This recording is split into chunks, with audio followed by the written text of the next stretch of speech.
Good morning children's. हम हमारे geography part का जो चैप्टर नंबर 4 है उसमें एग्रीकल्चर के बारे में पढ़ रहे थे। उसमें हमने फूड क्रॉप्स के बारे में देखा, फाइबर क्रॉप्स के बारे में पढ़ेंगे। फाइबर क्रॉप्स में सबसे पहले कॉटन आता है। Cotton requires high temperature, low rainfall, about 210 for frost free days and bright sunshine for its growth. यानी कॉटन की जो क्रॉप है उसकी जो आवश्यकताएं हैं उसके बढ़ने के लिए सबसे पहले अधिक तापमान की आवश्यकता होती है, कम बारिश की आवश्यकता होती है और 210 फ्रोस्ट फ्री डेज यानी 210 दिन जो हैं वो उसको यानी आसमान बिल्कुल साफ़ होना चाहिए, सूर्य है वो बिल्कुल चमकता हुआ होना चाहिए। It grows very well in black and alluvial soil, यानी यह अच्छी काली मिट्टी और जो एल्यूवियल सॉइल है उसके अंदर उगता है।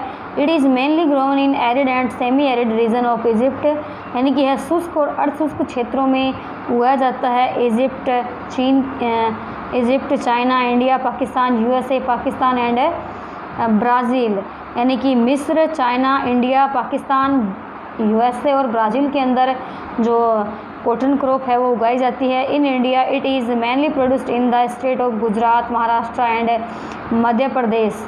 भारत के अंदर भी जो कॉटन की फसल है उसको विभिन्न राज्य जैसे कि गुजरात है, महाराष्ट्र है, मध्य प्रदेश है, इनके अंदर उगाया जाता है।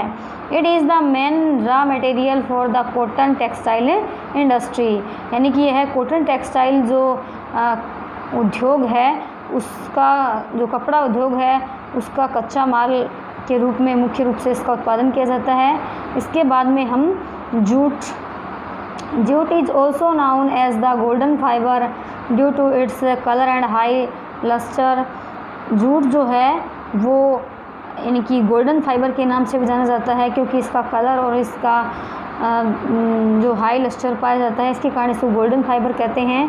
It grows well in areas having alluvial soil and needs high temperature, heavy rainfall and humid climate, यानी जूट की फसल के लिए एलुवियल सॉइल का होना आवश्यक है। इसके लिए उच्च तापमान और अधिक वर्षा की आवश्यकता होती है और जलवायु भी आर्द्र होनी चाहिए।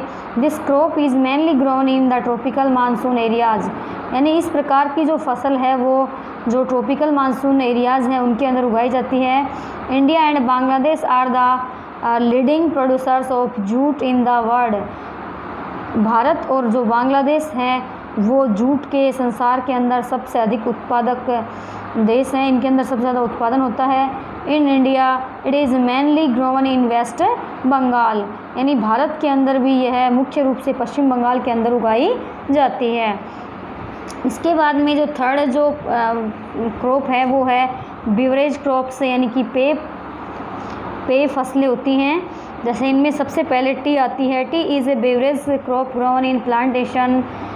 चाय जो है वो मुख्य रूप से पेय फसल के रूप में उगाई जाती है। It grows mainly in the tropical and सब ट्रॉपिकल रीजन्स, यानी यह मुख्य रूप से ट्रॉपिकल और सब ट्रॉपिकल क्षेत्रों में उगाई जाती है।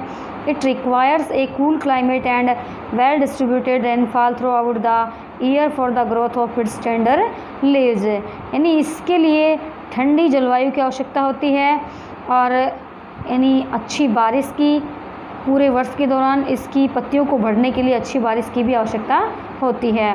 Water drainage is another vital requirement for T plant, यानी पानी की उचित व्यवस्था होनी चाहिए, यानी इसका जो ड्रेनेज सिस्टम है, अपवाह तंत्र है, वो भी अच्छा होना चाहिए चाय के पौधे को बढ़ने के लिए। And this is why it is grown on hills slope, इसी कारण से यह है पहाड़ियों पर उगाया जाता है।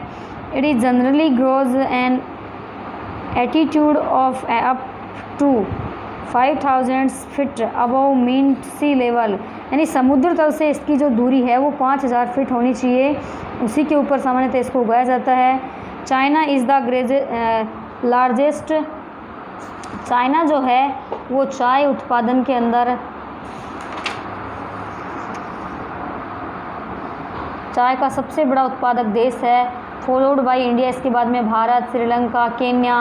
In India it is mainly grown in Assam, north Bengal and Karnataka, यानी कि चाय जो है मुख्य रूप से भारत के अंदर भी उगाई जाती है, जैसे कि असम और उत्तरी बंगाल है, कर्नाटक है, इन राज्यों के अंदर चाय जो है वो उगाई जाती है। उसके बाद में चाय के बाद में coffee. Coffee is a popular brood beverage which is taken from the coffee seeds of the coffee plant. Coffee जो है एक यानी लोकप्रिय पेय पदार्थ है। यह कॉफ़ी के पौधे के अंदर जो बीन्स होते हैं, बीज आते हैं, उनसे बनाई जाती है। Coffee plantation needs warm and wet climate and well drainage loamy soil, यानी इसके लिए गर्म और जो आर्द्र जलवायु है उसकी आवश्यकता होती है, लोमी मिट्टी की आवश्यकता होती है। The largest producer of coffee is Brazil followed by Vietnam, Colombia, Ethiopia and Indonesia.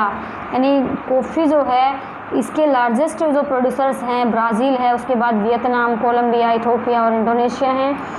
In India Kerala and Karnataka